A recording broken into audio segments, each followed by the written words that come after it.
Welcome to the PRCA's podcast, Fuse, the global podcast for PR, marketing and communication professionals.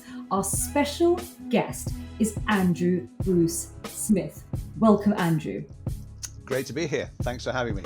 Now, I'm going to share with our listeners a little bit about Andrew. Now, Andrew has pretty much become synonymous with AI in PR. When you think AI in PR, you think Andrew. And what on earth are we doing as podcasters if we are not discussing AI for our industry and if we don't have Andrew on the hot seat? Now, a little bit about him. How did he become the sort of expert? So number one, he's an expert in artificial intelligence and his applications in digital PR, social media, SEO, and analytics.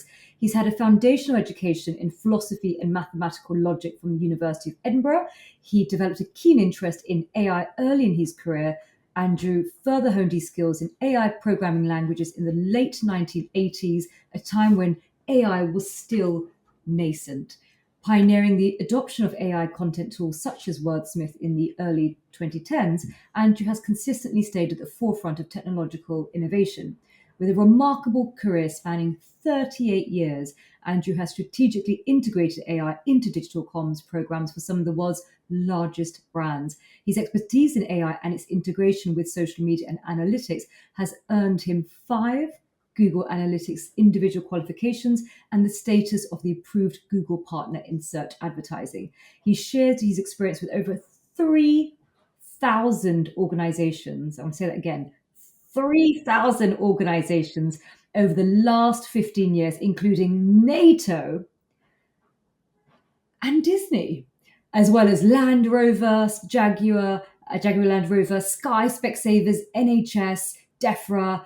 Extraordinary. Now, Andrew, you're such a brain, and I really want to know what on earth goes on in your working day. Talk me through a typical working day. Gosh, it's quite embarrassing hearing that read back to me. Typical working day. I don't want to descend into cliche and say, well, no 2 days are the same. I guess really over the last 18 months, actually, there has been a kind of pretty standard pattern in the sense that probably at least 2 to 3 days of my week is now usually spent training PR practitioners in AI, or at least the applications of AI in communications. I developed training workshops for both the PRCA and the CIPR, and those increasingly are, well, they're very popular. No let up in demand there. So quite often, a lot of my week is taken up on a Zoom call or a Teams call, helping PR practitioners from literally every sector of all levels and seniorities, trying to kind of help them to understand the kind of practical applications of it. The rest of my time is either spent working with PR firms or in-house teams to actually, implement AI. That's absolutely kind of fascinating. And the rest of my waking life, whether it's the working week or the weekends, in fact, are my perhaps foolhardy attempts to try and keep up with AI developments, as well as try and keep pushing the boundaries of testing and trying out AI tools and technologies to kind of keep pushing forward, where those applications occur. And I guess if it's possible to squeeze anything else into a working week, as happened this week and happens next week, are speaking events. I'm increasingly being asked to speak at events. In fact, I was at a joint CIPR PRCA event yesterday, the Midlands conference. So I gave the AI keynote presentation there. I'll be giving two presentations next week, to one focused on the higher education sector, another more kind of generally. So if that's it's not a particularly good summarization, I should get AI to help me to summarize it. But that's kind of how my life at the moment is kind of filled. It's all AI related in some shape or form, whether it's training, consulting, or taking part in events. Andrew, that is a full-on mission. And what I wanted to understand a bit about you personally is, what do you feel is your work mission? There's a lot of activity, obviously a lot of focus on AI. You're in a specific sector. What do you ultimately feel is your mission in terms of your career? Gosh, my my career. Um, I mean, the one of the things that I take great enjoyment from, and particularly in recent times, is sharing that knowledge with others and allowing others to benefit from it.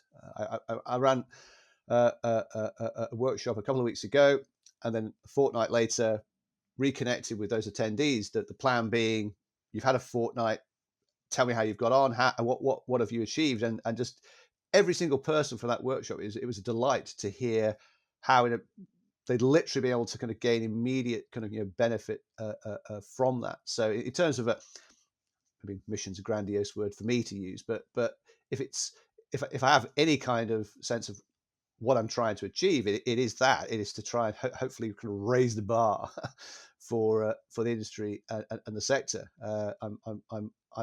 I'm always kind of annoyed, stroke depressed when I can see people failing to kind of gain benefits that are accessible to them, to help raise the bar in terms of people's own careers and development and so forth. So yeah, I guess that's kind of one aspect of it. And I'm not getting any younger, and I'm being completely kind of selfish about it. AI is absolutely one way of remaining, in my humble opinion, sort of relevant to the industry in the modern world. In fact, I often like to kind of point out the fact that I'm living proof that understanding and being able to kind of exploit these kind of radical new technologies is not the preserve purely of people under 30. It's open to everybody, and if nothing else, because I talk to a lot of senior practitioners who quite often feel, am I going to get left behind by these technological developments? And arguably, I say actually, more experienced people, ironically, stand to gain the most from the use of AI technology, because ultimately, you still need people who know what they're doing in order to get the most out of AI. So that's I find that interesting. The converse of that, of course, is what are the implications for less experienced practitioners? What does it mean for people coming into the industry for the first time? I've run a number of PR agency sessions, and quite often you look at the junior members of staff, and I can see within 10 minutes they think, is Andrew basically putting us out of a job?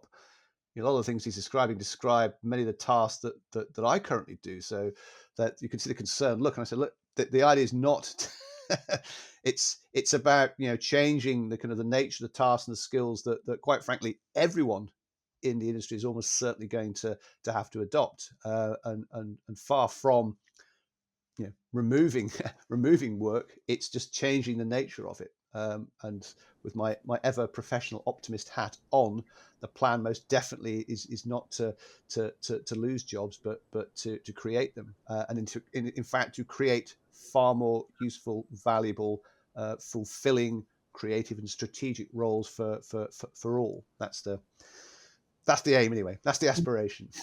That's a dream. Now, one of the aspects of being a PR is ensuring that we understand context. Context is king, which means we have to know what's happening in the news, the sort of world news, countries that we're focused on, sectors that we're sort of representing. And it is a huge part of our job is to understand context. Now, how do you consume the news? Because I wake up in the morning and I'm like, oh, and I sort of do the slog from BBC and Economist and the FT and the Daily Mail and the Guardian, in order to really get that. And then I go into the trade media for the projects I'm working on, and it takes a lot out of me. And I want to know, how do you consume news in a way that you're not there for hours and hours and before you've Sure. even dealt with a Sure. single email? Well, it will come as absolutely no surprise that, of course, I am utilizing the power of AI to assist me in this particular respect. So, in terms of consumption, in one level, I'm utilizing a variety of tools to both identify kind of stories and content that maybe of interest to me, and then secondly, using AI to hopefully be able to kind of cherry pick the things that it thinks are most likely to be of relevance and of interest to me. So I'm just kind of pick one in particular. This is a tool that's been around for years. It's called Feedly. Now, in one respect, you might think, well, it's an old-fashioned RSS reader, which it kind of is, but of course, it's an RSS reader that's powered by AI. So I think is great about Feedly is that you can basically give it hundreds of sources of potential content. So of course, without fail, after an hour or two, suddenly it's like, wow, it's found 1,200 articles that might be of use to me. Now, in the old days, of course, you think overwhelmed. There's 1,200 headlines to look at those and then try and figure out, should I click that and read that one? And you could just spend your entire life doing nothing else but that. With AI, of course, over time, it begins to learn and understand the kinds of things that are more likely to be of interest to you. So it can take an enormous initial consideration set of things and really narrow it down and go, okay, out of 1,200, here are the five that almost certainly it thinks are going to be most likely to be of interest to me.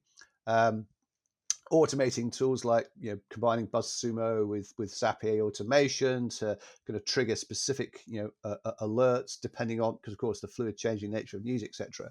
But yes, very simply, it's using a kind of a mix of tools to try and not miss anything, but at the same time to kind of alleviate that well, it's impossible. There's no way that you could well, unless of course that's what you're paid to do. That'd be a great job, just sit there all day and do nothing else, but sort of look out for and read and analyze things. But that's probably a luxury that is beyond most of us. From a practical standpoint, I think it's just that intelligent use of AI and other technologies to find what might be relevant, and then to use AI to identify the things that are worth paying attention to, potentially using AI to then go from that to go extract understanding from it. I mean, that's definitely one of the benefits that I find is that when you're giving an AI tool, supplying it with content and then asking it to read it and evaluate it and extract insights from it, that's again, I personally think incredibly useful. I'm going to definitely take that on board because I just find that I spend far too much time reading the news, and it's Yeah.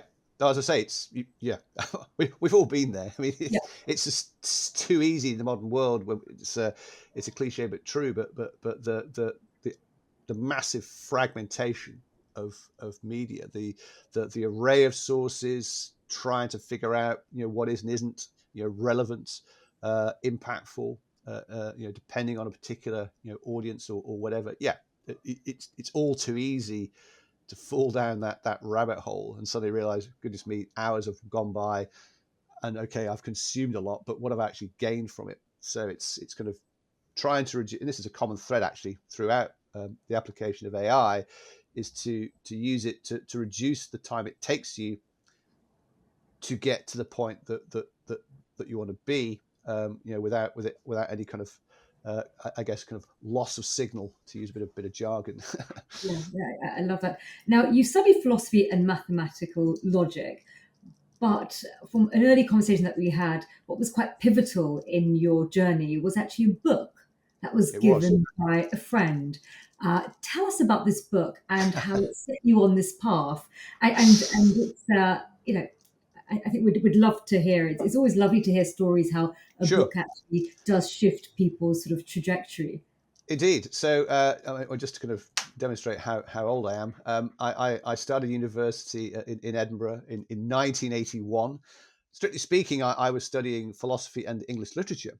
But as I progressed, the mathematical logic element of the philosophy kind of came through. But yes, I'll never forget it. That first term, I had another friend who was also studying in Edinburgh, but he was doing computer science, and the book that he gave me, and I'll have to pronounce this correctly. It's called Gödel, Escher, Bach.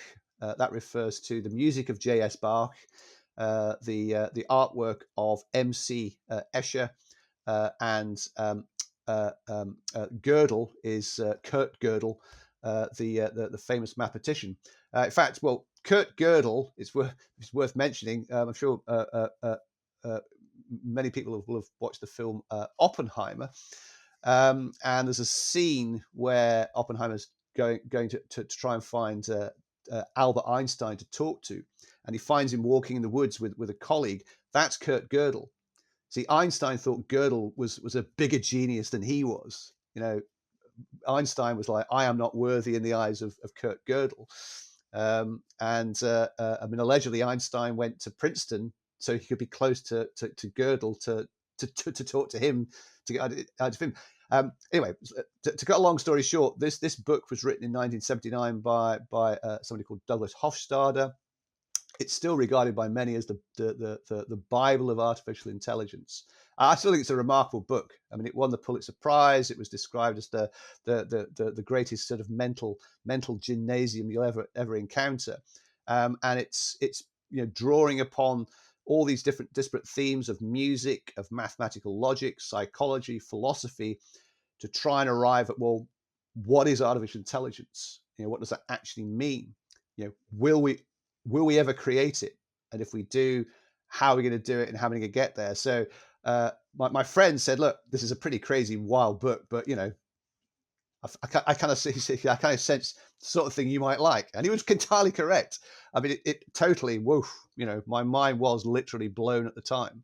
I mean, we're doing a podcast, but you can't see it. But there it is. There is my absolutely beaten to a pulp copy of it that I've been, I've reread it about 30 times over the years. The pages are falling out now, but it never ceases to reward me with rereading it. So that sparked that interest in and the whole idea and concept of AI. And in fact, if life had gone slightly differently, when I finished my degree in 1985, Edinburgh University had already created the world's first ever AI department. It was going to be it was a multidisciplinary department bringing in philosophy and psychology and linguistics and computer science. Unfortunately, I couldn't get a grant to fund my studies, so I got a job instead as a journalist and came to London, and there we are. But I preserved that interest in AI over the years, and when I moved to working in technology PR in the late 80s, I thought I'd hit pay dirt, because I was working with a software client who had an AI software tool. I thought, this is it. I'm going to be able to build AI in like 1989. Of course I didn't, because I wasn't very good at programming in those days. And let's be honest, AI back then, it didn't work. There's the conceptually, it's very exciting, but the practical applications of it, sadly, the tech at that point really wasn't up to the task.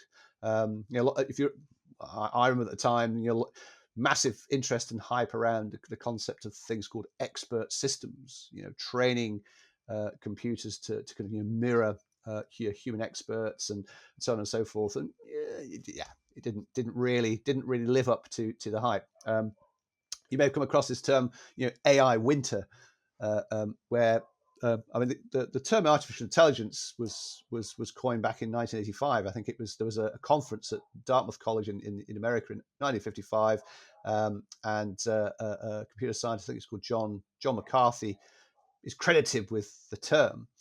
And really, ever since, you've had these kind of peaks of hype and interest in AI, and then it's like never lives up to it, and you have an AI winter where nothing happens. So we had a bit of an AI winter at, I guess, end of the 80s, early 1990s and so forth. But anyway, that's an unbelievably long explanation of the role of that specific book and the impact it certainly had on my life, because I never lost that interest in it, and it's always been there. And here we are, the kind of confluence of that lifelong interest in AI and how that interplays with what has been my professional life pretty much for the last nearly 40 years in and around PR and communications.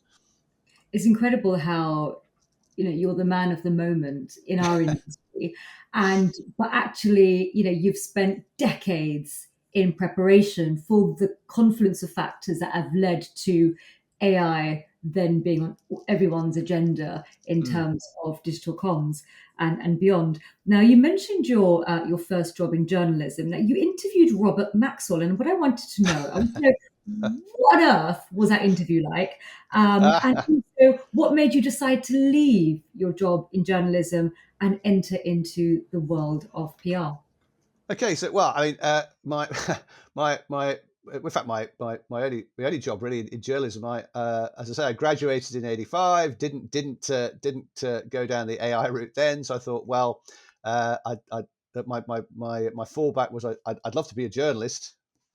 Great, nice to want to be one, but you have to get to that first rung on the ladder.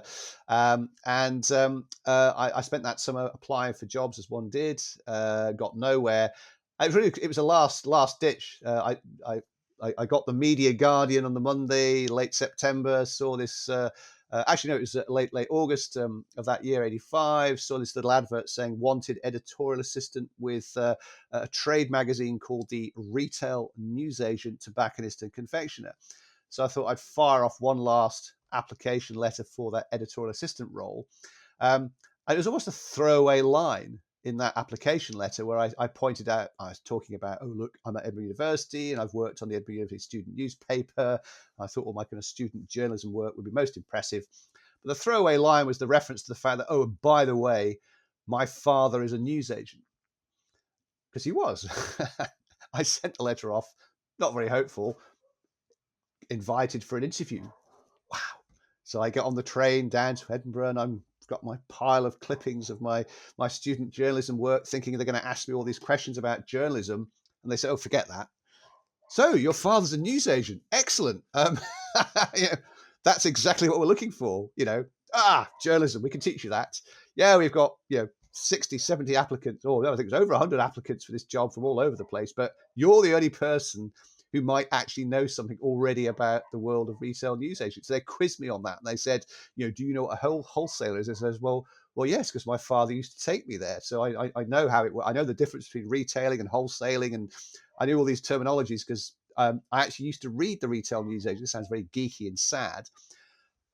Quite selfishly, I used to read it as a child because that would reveal new comics that were going to be published.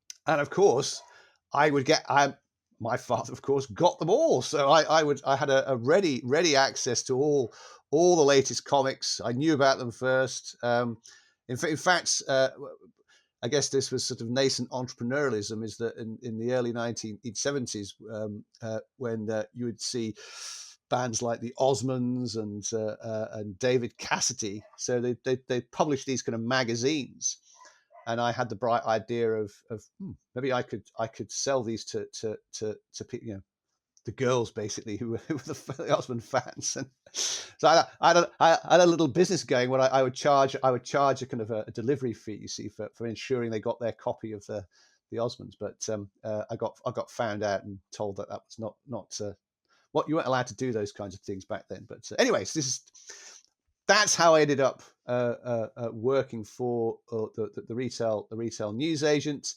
And in mid 1980s, it was the first time that the kind of the retail side of the newspaper industry kind of became interesting. If you remember, mid 80s, Rupert Murdoch was transferring from rail to road, the Wapping disputes, all of that. We saw the launch of new newspapers like the Today newspaper.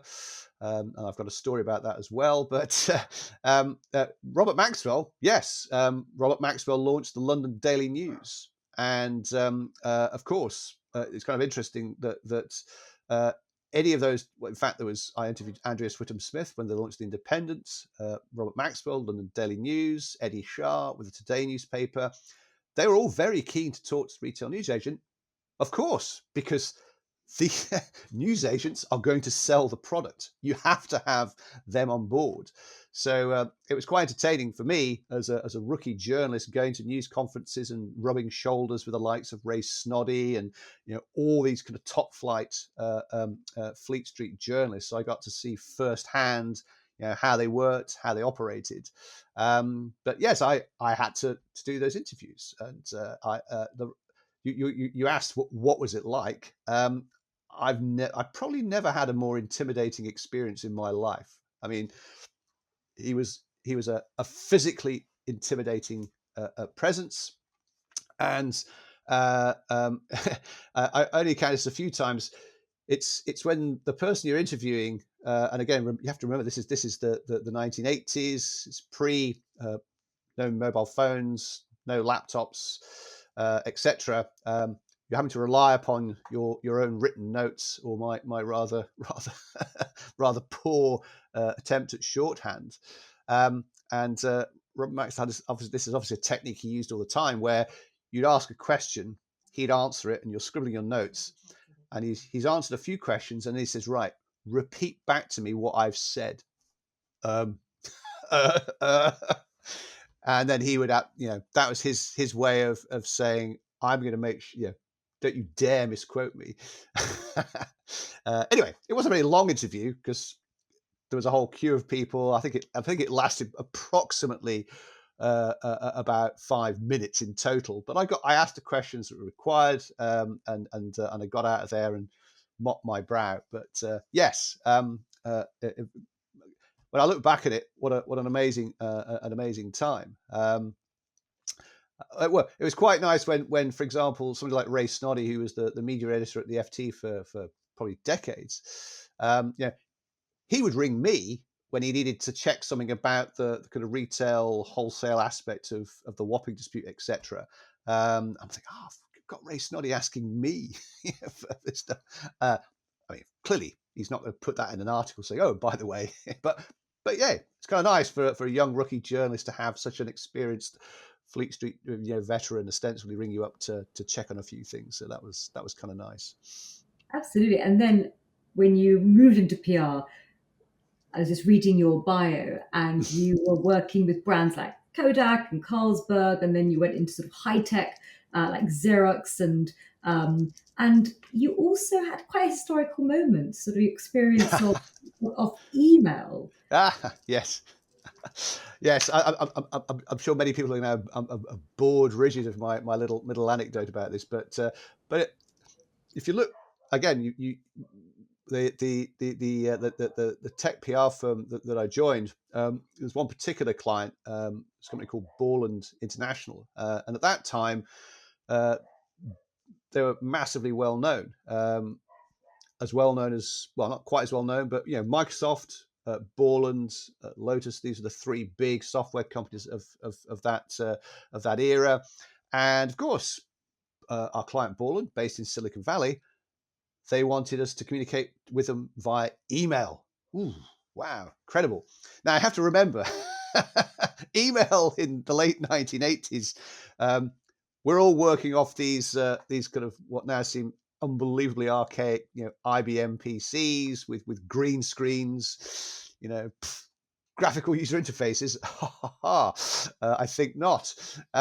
So there was only one machine that had access to email, and it's a thing called MCI Mail. And I look back at it and think, how on earth did we ever work with this? But it allowed us to electronically communicate with the client, who would send us kind of text through the system, and we'd all gather around the email machine to kind of await, oh, look, an email's come in.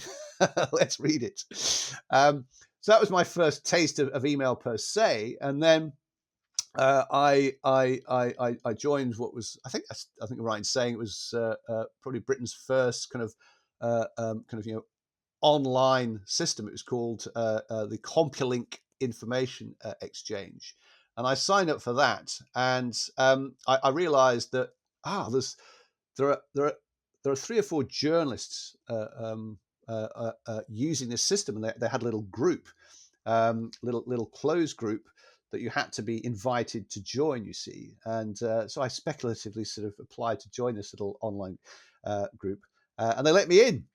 And that's it. And it had an email system with it as well, so you could actually email individuals. And I had this kind of light bulb moment of press release. Why not copy and paste a press release, put it in an email, and send it to these journalists, and just to see what happens? So I started doing that. One of those journalists was somebody called Jack Schofield, who at the time was the computer editor of the Guardian. In fact, again, he was computer editor of the Guardian for decades, and he sadly passed on now. But so Jack, I mean, none of those releases resulted in any coverage, but Jack Schofield was inspired to write an article about this is the future of PR and media, the electronic dissemination of information. And he name checked me and another now old friend of mine called Frank Amani. And Frank, at the time, he was also in this little online system. And he at the time was the UK PR manager for Apple. And Jack wrote this, quite frankly, glowing piece about how Frank and I were these pioneers and distributing information like this, etc. I mean, of course, with hindsight, he looked back and said, "Oh dear, it ushered in, an age of PR spam." But we won't go there on that one. The fact was, of course, Frank technically sent his first press release about 10 days before I did it. So he gets the prize of being the first to send a press release via email, and I'm number 2. I'm the Hertz. So were you the first to build a web page? Did you take that one? I believe I was. Yes, I believe I was. Again, many thanks to the dear but late departed Jack Schofield, who he proactively told me about this. This was in what, 1994. He said, "You really should check this out. It's a really kind of like interesting technology called a web browser. It's called Mosaic." He said, "You're going to have to figure out, how to kind of download it." So it was quite techie to figure it out. So I kind of did it eventually. I think I did it on a Saturday afternoon. Just shows you how what an interesting life I lead. Anyway, whatever. I figured out. So I've got the browser, but what do you look at? I mean, how many websites existed, back in the day? Well, actually, yeah, Yahoo would have existed. I mean, in its very early incarnate. I mean, I think it was like one page, but there it was. It's like, okay, wow. But Jack says this is the future. I think he might be right. There's something in this web thing, isn't there? And then I think it would have been probably early '95 that I kind of figured out, how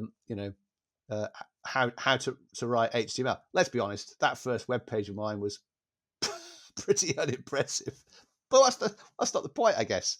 It was a couple of lines of the most basic HTML. It loaded. I thought, hey, this is how it works. And then we all know what happened after that. So yes. So you left the safety of employment, having sort of worked in journalism and then working in public relations, and then you set up Object Marketing and also your current consulting firm. I just wanted to, sort of ask you a little bit about what you feel are the pros and cons in terms of employment rather having your own gig, as well as giving advice to those listeners who are perhaps thinking about doing something similar. Yes. Well, I'm not sure I should be considered a kind of a role model at all. These questions always come up. Why did you decide to kind of take the plunge and do it yourself? Yeah, I'm sure this is the reason why many people think is because you think you can do it better, or you think ultimately it's only by having your own business that you're more likely to kind of like retain more of the reward from what you do, and so on and so forth. So I'd love to say it was some marvelously kind of lofty. No, it's much more kind of mundane and venal that I thought. And again, you have to bear in mind this was this was at the kind of the peak of the dot-com boom in the 2000s. If I'm honest about it, you look around that sort of late 1990s period, and you would see the PR firms that were kind of being acquired and earnouts. It was all seemed terribly exciting, and he thought, well, the only way to have that kind of success is obviously going to do it yourself. So launched Object Marketing, and of course, just before the dot-com boom falls off a cliff. Timing is everything. So yes, the kind of the I guess, and we will. Let's be honest. You put yourself back to those times, and there was this kind of near universal view that, well, surely this boom is just going to keep doing that, keep going forever. To be fair, I mean, there were some dissenting voices out there, as there always are, and they turned out to be right. It was kind of like unbelievably unsustainable, but you kind of figure, well, it can keep going for a bit longer, and I'll ride on the coattails of it. But of course, as we well know, we had that sort of dramatic drop in the dot-com era. So yeah, it was quite a kind of tough period. So, but to answer your question about anyone considering doing it, I mean, it is a cliche but true. But there's never a good time. There's never going to be a good time to do it. Is it risky? Of course it is. I mean, it's no getting around it. Well, in fact, somebody very early on, after we'd launched, said, look, profit is the reward for risk. If you're hoping to be able to kind of create a great business and make a lot of profit, and it's kind of risk free, no, that's not how it works. There's you can't avoid it. You have to accept it.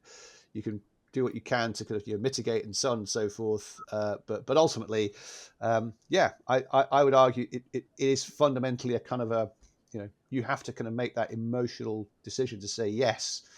I'm going to give it a go. I would say that is true. Well, in fact, this is reminding me. Jeff Bezos famously was asked, he left a very, very good job in Wall Street, literally kind of like got in a station wagon and moved to Seattle to set up, what to most people would have thought, you're crazy, you've given up this fantastic job and you're gambling on what at the time would have seemed like a kind of crazy idea. But he said at the time, he said what swayed his decision was, if I look back later in life, will I regret not doing this? And he said, yeah. He said, what's the worst? Okay, it all fails horribly, but it's not like I'm it will work out. So he said, yeah. He's developed a thing called a regret minimization framework, which is interesting. So it's a way of looking at the world. Will I regret not having done this in the future? So I think he's on the right lines with that one. But yeah, you only learn by doing, quite frankly. You find well, you'll know this yourself. You find out by doing, and you'll make mistakes. It's inevitable in the sense you be worried if you don't. Yeah. And again, it's another cliche, but true. But it's only by making mistakes that you hopefully learn from them, and so forth. And you will. You just have to accept that's what's going to occur. So you have provided training to over 3,000 organizations in the last 13 years, and quite diverse organizations from Sure. NHS to Specsavers and Sky. What I wanted to sort of understand is, having provided these training for for such a huge quantity of organizations across well over a decade, Yeah. what sort of patterns did you start seeing emerging? What was this sort of demand for Sure. training? Has the demand for training sort of changed and morphed over the last sort of 13 years? Yeah. What sort of patterns have you picked up during this time? Sure. So, as you said, I have to pinch myself when I sort of total it all up that representatives from that number of organisations have sat in a room with me or on a virtual call over that time. It literally does span pretty much every sector, organisation, and so forth, and both obviously in-house PR, comms, and marketing teams, and obviously agency side, all types, shapes, and sizes. If the question is, what are some of the kind of just fundamental underlying patterns that you see, or the kind of the change in I guess the type and kind of training that people have asked for over time? To be clear, my focus all along has been around digital. In fact, how I ended up becoming, I guess, a trainer, somebody said, "Oh, have you done it before?" And I said, "Well, no." And they said, "Well, do you want to try it?" I said, "Okay, what have I got to lose? I'll put together a training workshop and see how it goes." And it seemed to go down. It seemed to be very well received. And from that, demand kind of picked up.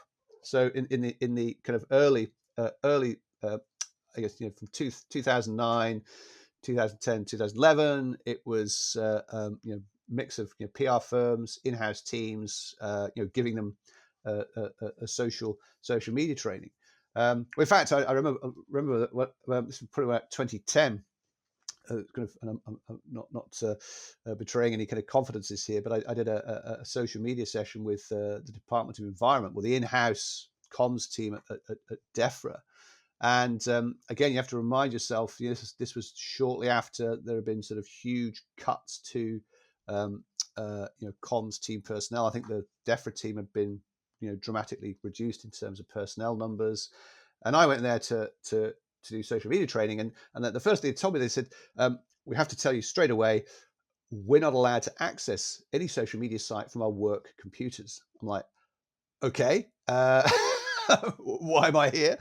And they said, "Well," I said, how on earth can you possibly do the communications role if you cannot access social media?" And they said, "Well, we use our own devices." Okay. So that was a really instructive one. And again, but what you saw there was that in a very rapid space of time, when with a new head of the department, new minister comes in, radical shift in attitude. The previous, as I understand it, the previous incumbent didn't particularly think social media was relevant, etc. New person comes in at the very top, says, "This is crazy." This is a department that on any given day needs to think about probably 2,500 different stakeholder groups. Not including social is clearly crazy. And it's instructive to me about how, and quite, I guess, inspiring in the sense that an ostensibly massive organization that you might think, well, this is going to take a long time to kind of turn them around on this, turn on a sixpence, went from we have to use our own devices to access social to winning awards for it within the space of barely 18 months. So a combination of, I think, from the top kind of like mandate, but also having within the comms team some really good people switched on, and able to kind of really go from kind of nowhere to kind of world class adoption of social. But I guess to address the point about the change in demand and trends over time, so I would say that my training looked at social media, my lifelong interest in sort of data and analytics. So early on, small demand for it, but increasingly things like people, PR, comms people asking for training around Google Analytics, measurement, evaluation, and particularly around evaluating digital media, social, Google Analytics, online media, etc., and so forth. Training around LinkedIn and whatever. And in that time, I'd always say, "Oh, and by the way, AI," because back in about 2011, you saw the emergence of tools like Wordsmith, very early kind of AI content tool. And I talk about this to rooms full of PR professionals, generally to blank looks. What? And to be fair, and no disrespect to Wordsmith, but it was very early, and clearly not at all, of course, utilizing the kind of generative AI tools and technologies that are available now today. But nevertheless, I said, look, mark my words, this is the beginning. This is the direction of travel for where things are likely to go. And I guess you get to around sort of the 2018 period, and getting involved with PRC and the CRPR on AI related things. But of course, again, we're still in the what I would describe the pre-ChatGPT era. Can't stress enough that the launch of ChatGPT in November 2022 changed everything. And in terms of training trends, well, as I say, I think as I said earlier, literally since January the 2nd of last year, 2023, I have done nothing else but AI related work and training. Yes, I mean, it reminds me, I was a very, very early kind of adherent of search engine optimization. When I got into SEO 20 odd years ago, in fact, this was back in the object marketing days, we lost a pitch to a really early SEO firm, and the then prospect, who didn't give us the business, I think felt a bit sorry for us, and they said, look, probably shouldn't do this, but look, we'll share with you the kind of the presentation that the winning agency gave to us, just so you get a sense of why we went with them and not you. Because of course, again, we went in with the kind of usual suspects kind of metrics and stuff and how we do things, and it was a real light bulb moment. Early digital agencies saying, look, search plays a massive role. We can show you the keywords people search for, the volume. We can give you a kind of indication of, well, if you do this and spend this money, these are the likely outcomes. It's like, whoa, okay, now that's what we should be doing. So that's when I really kind of got into kind of SEO, and kind of interesting back in those days, because back then the early SEO firms, they were great. They quite happily tell you what they did, and we could share techniques and whatever else. There was quite a nice little sort of nascent sort of camaraderie and community. But I kind of figured even then, I said, look, content is a massive part of this. This is something that the PR industry should be really getting into this. And but I was just kind of lone voice, saying SEO. Largely kind of it fell on relatively deaf ears at that time. But as I say, since the arrival of ChatGPT, it's all been kind of AI related. And I guess if one was being cynical, well, the easiest way to get people to sign up for training these days, or if you're a training provider, just slap AI on the title, and you're guaranteed to fill the room. If you've got an existing workshop, just add AI. I'm not saying you should do that, but it sometimes feels a bit like that. Anything that's got AI involved, suddenly, you'll get people turning up in droves. I remember back in the day when the same was true when you'd put a .com at the end of a company, even if all it had was a website, and then all of a sudden you had brand names changing themselves, just having .com, and literally their website had no functionality in terms of sort of e-commerce, but just putting a .com, and even the investors would sort of just start rallying their money, looking for anybody that has .com and not quite understanding if the business had anything of course proprietary and absolutely.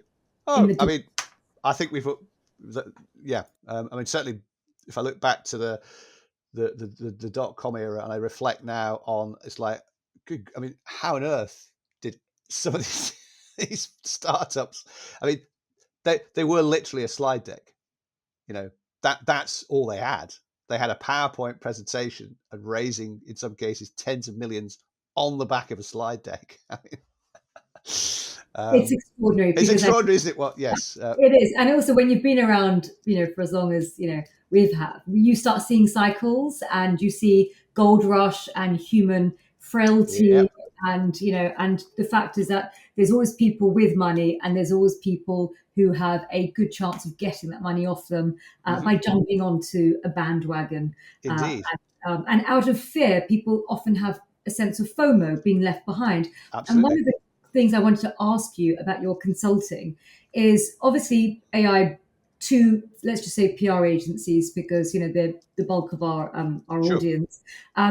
When they think about AI, they have to first of all think, oh, do I've got the headspace to get my head around this when already I've got to already Yeah. sort of do my day-to-day work. It's Correct. because you really need the headspace. It's not just about carving out an hour. You kind of need to No. have that space to think about something new. And when you're sort of just doing the grind of agency work, sometimes it's really hard to carve that time out. So one is a headspace. The second thing is also concerns around data and confidentiality. Sure. Budget. Is there a budget allocation that you could put towards understanding AI, the Yeah. training, the tools? You get some people who think, well, actually, this is free. Let's just use it, but not quite understanding what's who's the product then, and what the ramifications are when you take the free AI tools. A lot of a lot of concerns are around Yes. confidentiality, data assurance, and also concerns around people using ChatGPT when asked for doing a blog without actually using it as a research tool or editing, and then Yeah. they sort of concern about shortcuts and the result in terms of quality. So let's talk a little bit about Sure. what concerns your sort of clients have and how you address them. Okay. Wow. What a what a topic. How long have we got? I mean, I've talked to, I mean, so many agency leaders over the last year or so. I usually start by saying, look, AI, quite frankly, affects every aspect of the business. I mean, yes, there's the fairly obvious starting point about AI and its application to the work that you're doing for clients, but rest assured, it will impact HR, recruitment, your staff, what skills will now need to be kind of developed to help people at all levels to get the most out of it. But in terms of concerns, I mean, you've mentioned that the ones that always come up. Where do we start? It's all unbelievably overwhelming. The technology keeps evolving at such a crazy pace. Naturally, people want to have some kind of certainty or at least the ability to say, look, can you advise us on which tool or platform or approach to kind of commit to? And I've been saying it for a little while. I'm saying, look, I wouldn't commit 100% to any of it because that would be quite risky. Because there's no one single tool or platform that can do everything better than anybody else. The tools and platforms keep leapfrogging each other in terms of kind of functionality. In terms of cost, well, this is quite an interesting one because I think people's starting point is, well, as you said, what can we do for free? Well, yes, there are tools you can access for free, but the rule of thumb is if you're not paying any money, you're paying for its use through something else, and that's the data and the inputs that you're putting in there. If people are using things like Microsoft Copilot, and to be clear, we're talking here about the free Microsoft Copilot website, copilot.microsoft.com, which certainly until very recently was the cheapest way to access GPT-4, because they said, hey, we'll give you access to GPT-4 for free. You won't have to pay $20 a month to OpenAI. We'll give you GPT-4 for free. Oh, that's nice. But then if you look at the T's and C's, you go, oh, but everything that I input into that prompt box or documents I upload, Microsoft says, yeah, we reserve the right to do whatever we want. Whatever we want. What? Yeah, that's what you're paying with. So quite clearly, as I'm sure hopefully most people are aware, that if you're using a free tool, absolutely you should under no circumstances be uploading or using it for any kind of proprietary sensitive information. If you're using ChatGPT, what I would describe as the kind of the consumer retail version, then if you go into the settings, it is possible to flick a switch and say, OpenAI, I do not want you to use my prompts and any information that I input for you to be able to kind of train your model. Now, of course, do you trust them? I mean, I can't answer that for you. But at least in that particular case, there's a mechanism for saying no. Although again, I routinely ask people, hands up, who's gone in and flicked the switch the other way? Because the default, of course, is it's turned on that says, oh yes, anything you give us, thank you very much, we're going to use it. And usually maybe one hand out of 100 goes up. It's like, well, there you go. That's definitely something you ought to be doing if you're even if you're using the free version or even a paid version. Tools like Claude. Now, Claude AI from Anthropic, they say, look, we do not do anything with the prompts information. It's part of their kind of USP, I guess, is what they would describe as a kind of ethical approach to usage. That under circumstances they're going to do anything with whatever you input. They have a thing called a constitutional AI, which is a separate AI, which is supposed to kind of keep an eye on what the real AI is up to and keeping it kind of on the straight and narrow, if that's the right terminology. So yes, I think there's a kind of this concern that I want reassurance that I'm not putting risk by putting stuff in that somehow might kind of pop out in the real world. And again, that's a bit of a red herring, because the AI models, once they're built, they're kind of fixed. They're not updated in real time. I think a lot of people are concerned, oh, look, I've just put that sort of, there's a new product launch for a client. I've just put that information in. Oh, could somebody somewhere in the world type in a prompt and that exact information will be popped out the other end? No, because it's not in the model. So that can't happen. And even if the model had been trained on it, the idea that an exact copy of that document pops out the other end is not going to happen. I mean, just to be technical about it, I think most people don't appreciate that you type in words and hit that return button, you think, oh, and then words pop out. That's true, but there's an intermediary step. All of that input is, to use the jargon, tokenized. It's converted into strings of numbers. Every language model has a so-called token vocabulary. GPT-4 has a token vocabulary of about 100,000 tokens. So the model is literally looking at strings and patterns of numbers. So your content's tokenized anyway, and it is used to train the model, but the model itself contains nothing. There's no copy of the original content in the model itself. Andrej Karpathy, who's definitely one of the world's leading AI researchers, ex-head of AI at Tesla, until recently head researcher at OpenAI. He likens large language models to a kind of gigantic zip file. It kind of compresses all this incredible information that's given to it. But he said, unlike a normal zip file, I shrink my 100 megabyte kind of pitch presentation down, and I send it to you for review, and then you unzip it, and there's no loss of data, no loss of information. There's a perfect, it's compressed and uncompressed. But with a large language model, he describes it as lossy compression. So it is a very kind of, it's a representation of what it's been given. It's as he calls it an essence or a gestalt of what it was trained on, and essentially a large language model consists of two files. It consists of the 500 lines of so-called transformer code. It's a tiny bit of software, and then what are known as the weights and parameters. You talk about language models having billions or potentially trillions of parameters. These are just that I for my sins, I play in a covers band, and I liken the weights and parameters to being the equivalent of having this gigantic mixing desk, but it's got billions of knobs, and it's the tweaking of these knobs that adjust the network, which determines what will it give you back when you put something in, and those little sort of adjustments to your gigantic billion trillion knobbed mixing desk determines what we get back. And it's fascinating. You talk to the AI companies themselves, and they all admit, they say, when you look at it in the whole cold light of day, this shouldn't work. The fact that you get these responses, results back from it, you think on one level, this is kind of crazy, because you are just literally just manipulating the neurons and the patterns in a and a vast array of typically NVIDIA GPUs, and these tokens go in and tokens come back out, and they get converted back into the words and letters that we then read, and we just go, ooh. So I think as human beings, we tend to project onto the system.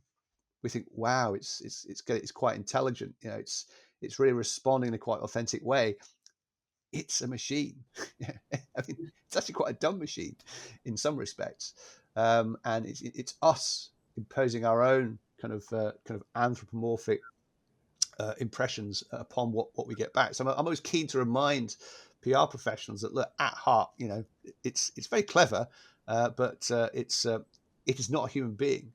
Although ironically, it's quite helpful to imagine you are dealing with a very smart and clever intern who happens to be quite forgetful, because of course every time you start a new prompt session, it completely forgets what you've been doing previously, which I know strikes people as like, seriously, they've spent billions building these things. It's like, what? Why can't they add up? Why can't they do basic arithmetic? My calculator costs like $1. It could do arithmetic, but large language models can often struggle because, well, 2 + 2 = 4. What it's actually doing is it's not actually making the calculation. It's looking at all the content that's been supplied, and it's like, well, yes, it's seen the pattern 2 + 2 = 4 countless times. If you give it even a vaguely, what's 158 times 7,922, if that particular string has not appeared in the training content, it doesn't know anything about it. So it knows that I've seen similar types of patterns, so I give you back what looks like a probable response, but it's a guess. So that's just an example of why we should always be slightly wary of the stuff we get back from it. In the jargon, these are probabilistic systems, not deterministic. Putting the same prompt in the same model twice, you'll never get back exactly the same output. So we discussed, of course, the threats to PRs and agencies in terms of, the data and so forth, and confidentiality, and even being sued by clients if you breach their data confidentiality contracts, and unwittingly you're putting client information onto sort of ChatGPT, the free version, for instance. So there's real hard legal issues around it. Sure. And also there's ethical issues as well in terms of, for instance, if you have sort of image generated AI, the sort of the bias that's there as well. And also sort of, do you always ensure that you that you're very clear to all your stakeholders, be it the audience of the piece of content or your client, at what points you're using AI and which image is AI generated, which copy is AI. So it really is this whole sort of landscape of understanding ethics, legal risk, but also culture, the fear of AI. So a lot of interns and juniors do worry because actually, earlier when we talk about the opportunities of AI is to do more. So typically the agency model is more clients come in, you hire more people. But then if more clients come in and you can do more using AI tools, then will that not have an impact on hiring graduates? So I think there's a whole bunch of kind of factors involved there. I mean, in fact, I should make clear, of course, that from a technical standpoint on data confidentiality, then accessing AI models through an API route, and that's a bit technical, but long story short, API access does offer far more assurance on data governance and security and confidentiality. The point about the impact on jobs and roles, and certainly for agencies. I mean, I think one thing that in a sense, I'm surprised we haven't seen more of this, but time-based billing. Well, this affects any profession where historically you charge by the hour, by how long does it take us to do something. I'm surprised that more clients haven't already begun to ask, well, hang on, why does it take you 4 hours to do this? Surely if you're using AI, it should take 5 minutes. I'll pay you for 5 minutes work, but I'm not paying for 4 hours. Now, the industry has talked for a very long time about moving away from time-based billing to value-based billing, which is easy to say, harder to do. But I think that's part of the whole jigsaw puzzle. Fundamentally, why will PR firms continue to exist? What work will clients still want and demand and value and pay appropriately for the value that is being delivered? So again, with junior members of staff, they might think, well, that's taking half of my job.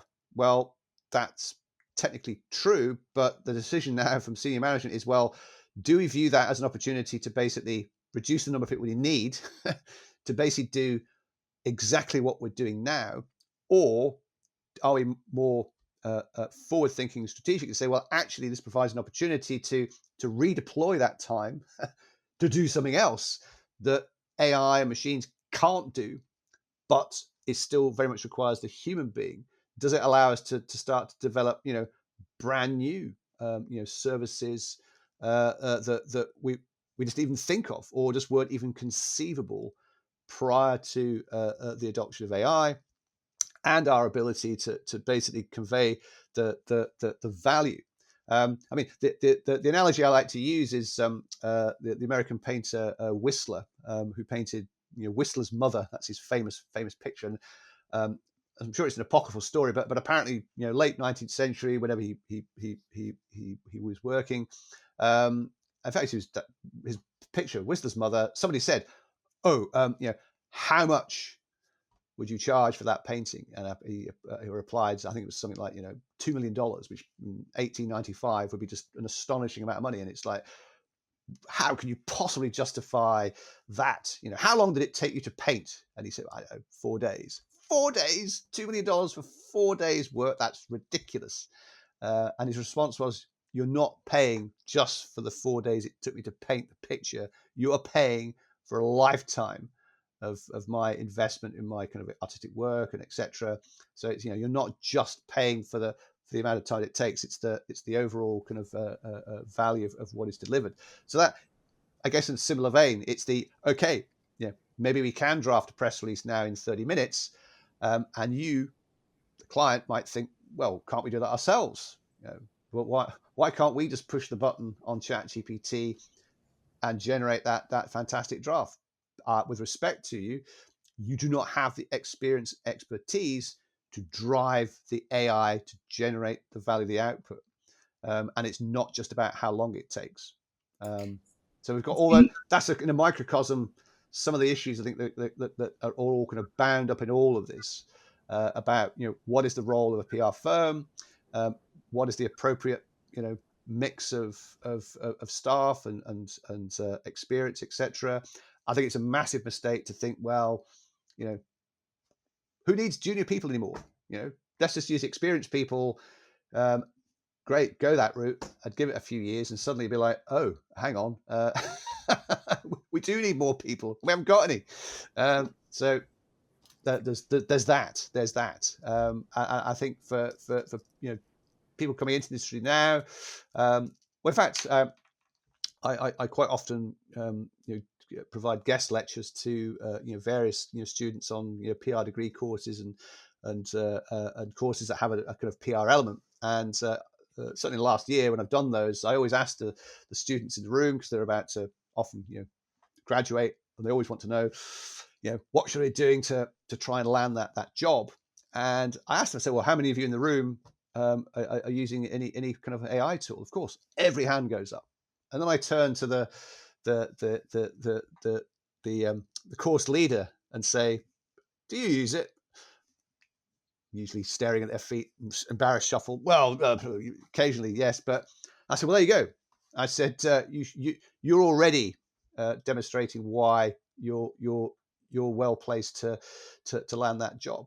Absolutely put that on your CV. Describe how you've been using AI, what you've been using it for. I would suggest that you're guaranteed to have people pay attention to that, and your own sort of creative exploration of use cases. That's the sort of thing that I think people would find quite receptive. So I think there's a challenge for the industry overall going forward is not to drop the ball on continuing to train and educate people on, core basic PR skills, because they're still vitally required in order to then be able to utilize AI to the greatest extent. The assumption that you can just delegate all responsibility to AI, I think, would be a massive mistake. I think that's really interesting. We talked a lot about the negative aspects of AI, and of course, there are huge opportunities. And I think humans have this incredible ability to adapt, Yeah, and whatever we may no longer be getting paid for to do, we will probably end up adapting. It may actually be quite good for the industry where we move from yeah. tactical to more strategic. Oh, Also, it could accelerate the value pricing as opposed to the sort of bean counter approach with timesheets, which I think all PRs absolutely hate. yeah. And so it could actually be, instead of this sort of sword hanging over our industry, Mm, where we read these articles that PRs are at the forefront of the industries that have been massively negatively impacted, it could actually release us into this strategic realm, which is what we've been pining for so long. yeah. And so I Well, think it could be quite good actually for our industry. this is it. As I constantly remind people, I mean, nothing is set in stone. There is no kind of like, that's it. The path is set. It's inevitable that this is how things are going to pan out. There is still, opportunity to an agency, to use to use the word in that that sense of the word, to affect the outcomes that we're looking for. I mean, just to give you a completely mundane example, I'm sure you've used it, and I use them religiously. AI meeting assistants that faithfully transcribe and summarize meetings. I think back, when I first started out, I said, "Oh, I'm the junior. I've got to write the contact report." Snore, you know. What a tedious task. It's vital. It's important. It's got to be done. But you're the junior, so you're the one that usually got the short straw to do it. But you just think of all those hours you spent doing that, and you think, oh, if only I could have been spending that time doing more useful, interesting, strategic, creative things. Wouldn't life be great? Well, now we can, and already you can see there are lots of firms out there and in-house teams going, this is great. Look at the hours that we're now getting back to focus on more interesting and useful stuff.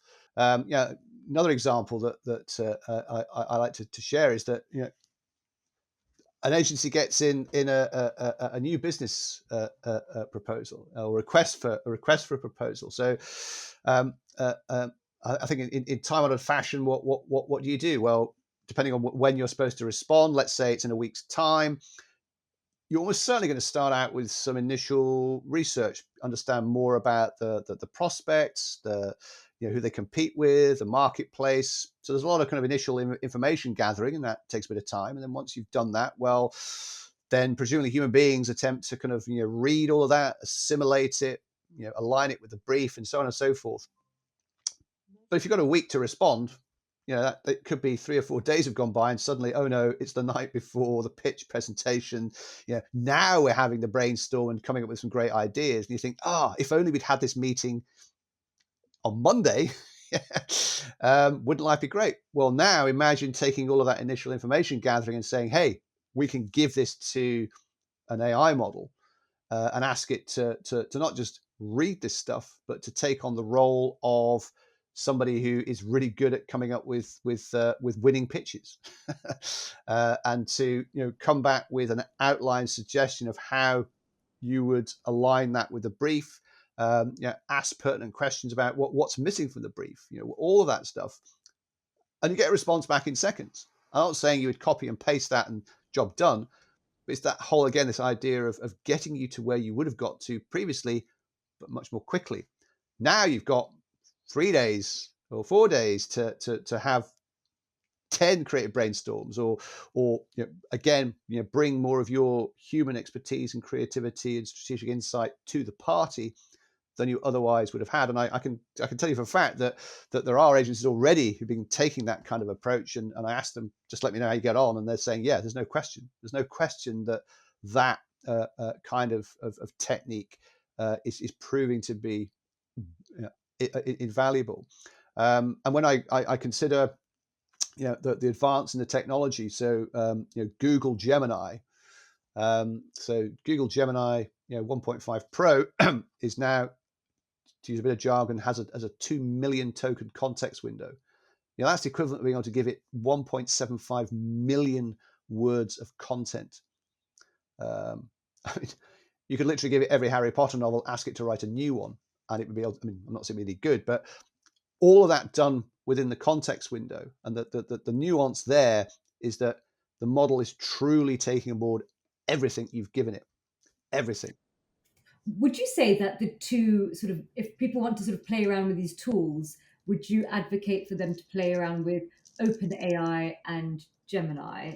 So Is there well, first of all, yes, I absolutely encourage people not just to kind of like look at one alone. Probably one of the best ways to have access to a whole raft of different models and inexpensively, it's called poe.com, poe.com. Ironically, the company behind Poe is Quora, and the CEO of Quora, Adam D'Angelo, sits on the board of OpenAI. Allegedly, he was one of the directors that attempted to get Sam Altman off the board, but he's still there. Anyway, but Poe.com effectively is a portal. It gives you access to all the main models of GPT and Claude and Gemini, as well as all the open source models, Llama, Mistral. So for free, you can try them all out. Now, of course, the free version gives you a number of free goes, so it's not unlimited access. But nevertheless, Poe.com is a great place to start, just to say, well, look, let's try this with all of them and see, maybe one is better than another for what we want to use it for, and then we might that might give us the confidence to say, well, if we want to keep using it or use it more often than is allowed in the free version, then we can commit to maybe paying for it. And which ones, in your opinion, out of all the different tools, are suited to the PR industry for the different sort of work that we normally do? So to try and distill it down, with ChatGPT, this would involve using the paid version, but the ability to create custom GPTs, I think, is vital. In the sense that with a custom GPT, you're able to augment GPT with insight, knowledge, information that it does not have, but you do. Does that And mean giving it a sense of context? absolutely. It's so, for example, the model itself, GPT-4o, the latest version, has been trained on content and data accurate till the end of last year. But of course, it knows nothing about the world since then. Irrespective of that, there's bound to be information, knowledge, insight that you possess, and it doesn't, because, well, it shouldn't. But that ability to say, for a particular task or purpose, well, let's take a mundane example. Let's say I'd love to have a press release writing assistant for on a client by client basis. So with a custom GPT, you could say, well, I can now give GPT information, more specific information about the client. I mean, it's a great question to ask a model anyway. What do you know about this organization? And that sets a benchmark. You go, okay, well, it knows quite a lot, but it clearly doesn't seem to know about this. So that tells us what information we need to supply to it to augment its own understanding. So with the custom GPT, the ability to kind of build these kind of customized versions, which you can either use just for yourself, or you can share that with other members of your team. I know for a fact agencies are building client by client custom GPTs for all manner of tasks: press release writing assistants, social media content generation, developing plans. And the trick there, of course, is to try and think, well, what extra information can I supply to help the model, because it won't have it, and we do, and to give it explicit, specific instructions to develop what we want. You look back last year, one of the most common things people asked was, well, how can I get GPT to generate content in a particular style or with a particular tone?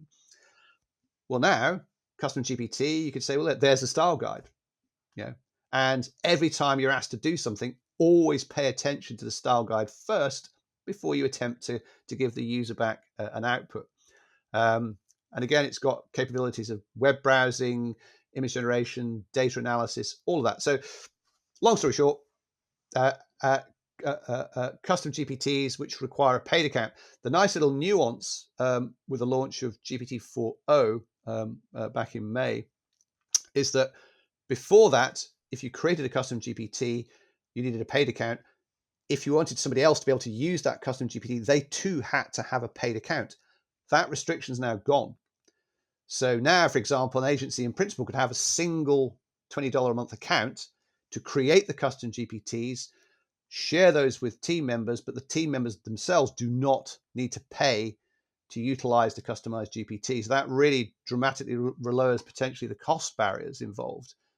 Let's say you've got 20 people in the team. Previously, you'd be spending 20 times 20, $400 a month to give everyone access to be able to use custom GPTs. Now, ostensibly, you can pay $20, create custom GPTs, and 20 people can use them. So that's ChatGPT. Claude, I suggest, is well worth using, particularly with its new version that came out only last week, 3.5, because of all the models from a creative content standpoint, it really does seem to be stepping ahead there. I have a pet theory. I've got no basis for this at all, but it's my little fantasy. One of the co-founders of Anthropic, the company behind Claude, is actually a British journalist, Jack Clark, who started his career on The Register. And he went from The Register to Bloomberg and went from the UK to the US. And back in 2016, and I don't quite know how, but he ended up being the head of policy for OpenAI. And he and Gil Amadei left OpenAI to form Anthropic to create Claude. But Jack Clark is a journalist. He still writes fiction. He has a blog. He writes short stories. He's clearly very, very interested in creative writing. And I have this little fantasy that, well, he's a co-founder. Is that related to the fact that Claude, when it comes to kind of creative prose content, does seem to be superior to GPT or Gemini? So I definitely have Claude up your sleeve for anything related to creative prose-based content. And then really at the moment, and of course things will always change, but right now, Google Gemini, because it does have that huge context window. So anything related that involves perhaps reading, summarizing, extracting from large amounts of information. Look, we've got these 5 market reports. It'll take a human being probably 5 hours to read them all. Gemini can read them all in seconds. What do we want to know? How can we extract and summarize and synthesize information from this pool of content and data that can support a particular outcome, whether that's preparing for a pitch or developing a strategic communications plan, for example. Imagine just saying, look, I've gathered all this background information, I throw it into the Gemini context hopper, and now I can start to kind of ask it to take on the role of a particular expert to extract from it and give us a first pass at what a framework of that plan might look like. And that process can take minutes compared to hours or even days that it would take you previously. So again, it's worth reminding everyone, this is not about AI doing all of it. It's using the AI on those aspects of it where it is patently superior. We have a neural network. It's called our brain. We have a context window, but with respect, our context windows are nowhere near as big as an AI model. But AI models have no history, experience of the real world that we do. So it's a combination of the two. That's the secret sauce. That's absolutely fascinating. And I think you've given us great food for thought, for those people, have a look at Claude and ChatGPT and also Gemini. And then the other website, Poe. Yeah. And I think that's great because I think people often are sort of a bit overwhelmed. They hear all of these names and they just don't know where to start. And so it's quite useful actually to start off with Poe and then sort of play around with it and then get an idea of out of preference, and what works for what sort of tasks in the industry. Yeah, so you can start to figure out for yourself that, okay, Claude's great for doing this, but actually Gemini is better for that, and actually a custom GPT is much better for these kinds of tasks and whatever. And of course, it will. Yeah.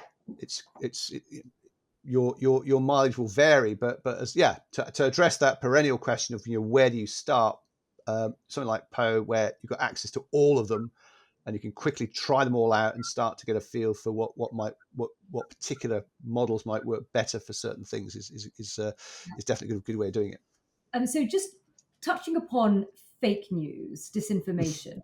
Now, one of the original barriers to entry for people who wish to disinform was actually the cost of production of content. And in terms of the design aspect, photographic, video, as well as copy. And sometimes you would see it because if they didn't have enough resources, it would just look shabby, and that would immediately sort of make you think, oh, a little bit like actually when you look at the old days with advertising, when you used to see editorial, it was all beautifully displayed, and then an advert, the font was always off and the images weren't quite right, and you could immediately tell that was paid. So that differentiation between sort of paid and editorial back in the day was you didn't really need the sort of huge sponsored content piece, because actually you could just immediately tell because of the inferior quality of the copy and the image. Now, going back to sort of disinformation, and of course there are some disinformation agents that have huge resources, but actually now the barriers to entry for content production to produce sort of professional standard-ish is a lot lower. So that sort of tsunami of content also now includes a tsunami of disinformation content. And as PRs, what opportunities and threats does that pose for the industry? Yes, gosh. Well, where do we start? It makes you think of a book that was published last year called The Coming Wave. It was written by Mustafa Suleiman, one of the co-founders of DeepMind. Ironically, his other co-founder, Sir Demis Hassabis, heads up AI at Google, and Mustafa Suleiman now heads up consumer AI at Microsoft. So the two former colleagues on other sides of the fence now. But his book, The Coming Wave, I'd say is required reading. He's clearly been at the forefront of AI for close to 15 years. But the book looks at AI, it looks at synthetic biology, quantum computing. He's talking about four massive technological waves all converging at once. And the chapter he has on disinformation, as he points out, and you're kind of alluding to it, the kind of the barriers to entry to the disinformation market, if that's the way to describe it, have collapsed. Yeah, basically any motivated bad actor today can cause havoc because there's access to incredibly powerful tools at either no cost or little cost. There was a video produced, I think it was last year or maybe earlier this year, and somebody said, this is what I was able to achieve. They said, look, this is a proof of concept just to show you scarily what can be done. But I think it cost $200 to basically create effectively a disinformation machine. $200 to buy the necessary tools to be able to kind of generate literally tens of thousands of pieces of fake information content, automate its distribution through social media and so forth, fake images, fake news stories, fake audio. I mean, 11 Labs. I mean, I on the one hand, I find it an incredibly fascinating bit of kit. I mean, 11 Labs, the voice cloning tech. Give it a minute of your voice or anybody's voice, and then that clone voice can be made to say anything in 65 different languages. So actually, from a positive standpoint, think about if you wanted to create more audio content, great. But obviously, self-evidently, the ability for motivated bad actors to I think every politician on the planet's probably had their voice cloned, and it sounds like they've said something and they never did. I think it was again last year. I think it was 11 Labs was used, and it was in the Sudan, and cloned a politician's voice, saying things that he never said. It went viral, and it caused a riot, and people died. We had the infamous Biden robocall voice. Somebody created a voice clone of President Biden, and then sort of robocalled tens of thousands of people, and this was people would pick the phone up, and it sounded like Joe Biden telling them not to vote. I mean, and there are bound to be many more examples that have slipped under the radar. So to the point about what do we do as PR professionals in terms of dealing with that situation? Well, the impact of the kind of the content shock. I mean, it's the ability to create just unbelievable volumes of content makes the job of getting cut through with legitimate content, even harder. I mean, it's an interesting sidebar. There's been a whole debate over the last 18 months about Google and Google search, because originally people said, well, surely Google will penalize purely AI created content in Google search results. And then Google said, no, we don't care. What? Well, they said, from a search perspective, we don't care about the method of creation. If purely AI generated content appears to satisfy the end user, who are we to argue? Now, generally speaking, most AI content that's done in that rather sort of unthinking manner isn't very good. So in that sense, it's penalized because it's not very good, not because AI has been used to create it. But nevertheless, social media, that ability to create masses of volume of content quickly and inexpensively continues to kind of swamp the information environment. So yes, it is making it tougher. Although, I guess ironically, smart use of AI can help you to try and generate that content that will generally cut through to real human beings. On the disinformation side, I mean, I'm not going to sugar the pill. It's tough. Although arguably, from that aspect of PR and comms, reputation management and advising on how best to deal with these kinds of threats, well, I guess you could say that's a revenue opportunity. But it's tough when how do you detect fake content? Sometimes it's fairly obvious, but increasingly it's going to become more and more difficult. The AI companies themselves obviously working on various kinds of watermarking techniques and technologies, and of course I wish them all the best in that, but I think that's going to be a tough nut to crack, really tough. And at the moment, those watermarking technologies are nowhere near kind of 100% accurate. We've got a long way to go on that front. And I guess on the video side, I'm sure you and most of us saw OpenAI's Sora, which was announced in February. They still haven't released it, obviously, publicly, and it's no surprise why.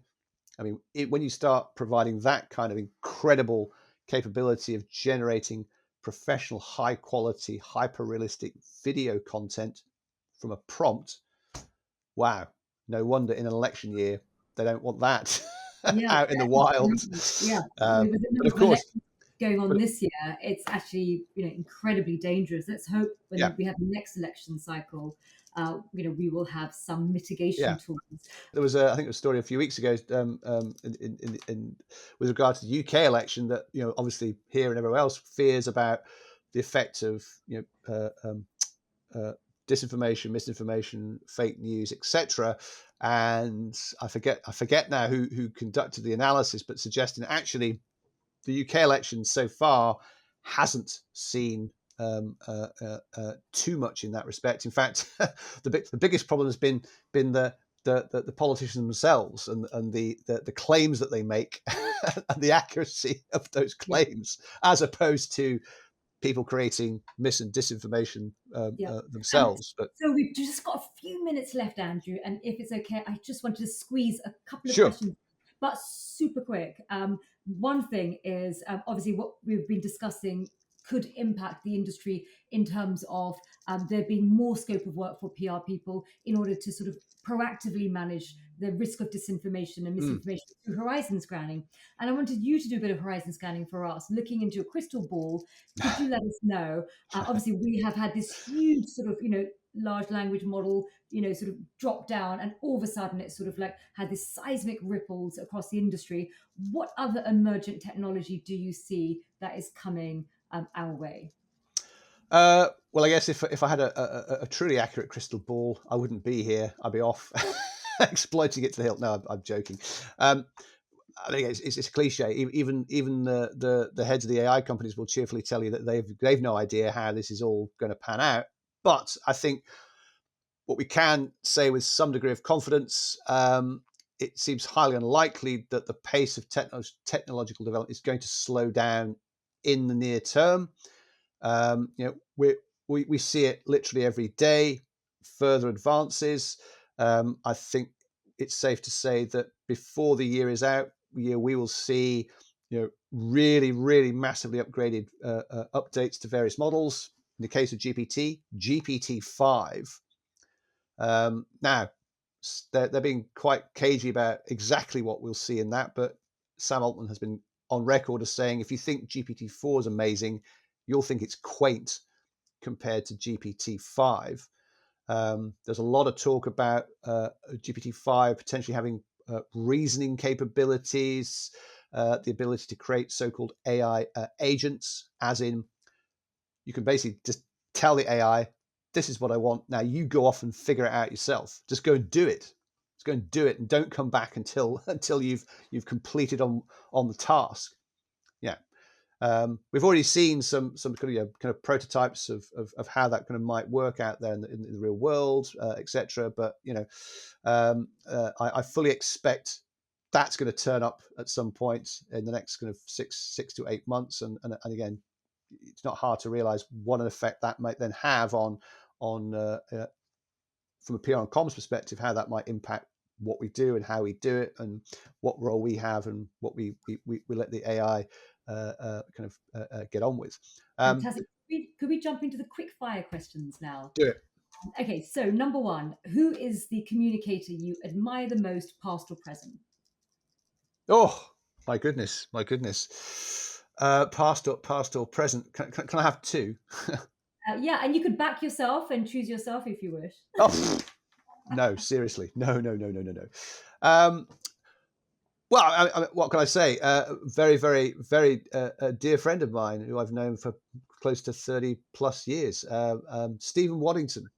Yes, I agree. Stephen Waddington and I, we go back a very, very, very, very long way. But I've got enormous kind of respect and admiration for Stephen from so many perspectives, particularly in recent times with socially mobile, with he's, I think very laudably kind of I think studying for a PhD, the countless out that what he's doing there to kind of push the boundaries of academic research, connecting that back to the industry. So, and he's a great communicator too. So, I'd have Stephen. Okay. And the next one's a bit left field, but and I've already mentioned him. Andrej Karpathy, because I think extraordinary kind of AI mind and expert, but I think a really good communicator. His ability to communicate really complex ideas, very, I think, I see it as a great communicator. So, how do you stay sane? Very important for our industry. Probably a cliche, but I mean, step away from the screen. Oh God, and that is seriously. I'm the worst one for this, but you clearly cannot spend your entire waking life wedded to a mobile phone or a screen. I do that in a variety of ways. I play in a covers band. That's good. And martial arts. I martial arts, sport, going for a walk. Yeah, simplistic, but I think it's great. And then, what about listeners who want to learn more about you? How can they reach out? How can they consume your content, your advice, your expertise? What would you recommend them to do? I guess the easy one, LinkedIn. I'm the only Andrew Bruce Smith on LinkedIn, I think. So easy to find. If I'm just plain Andrew Smith, there's lots of Andrew Smiths. There's tens of thousands of Andrew Smiths, but there's one Andrew Bruce Smith. So my LinkedIn profile, you can find me there. I've primarily used LinkedIn as my mechanism for I've got a LinkedIn newsletter. I use that. The audience is there for me personally. LinkedIn is the place where my audience is, and that's how I reach people. So yeah. Fantastic. Okay, so LinkedIn is the preferred choice. Now, I wanted Yes. to thank you, Andrew, so much for such a fascinating conversation, sharing your journey from journalism to PR to steering your own ship, and just the incredible expertise that you have, the deep expertise. And I wanted to thank the audience, listeners. And you'll find this episode on the PRCA's YouTube channel and on Spotify and Apple, alongside other episodes that I've interviewed alongside my co-host, Dan Gold. If you like what you hear, please do share so we can grow our community of listeners. And if you have any feedback or topics you'd like us to cover, then please do contact us. We publish interviews every 2 weeks, so stay tuned as we have some more incredible stories coming up in the pipeline. Thank you.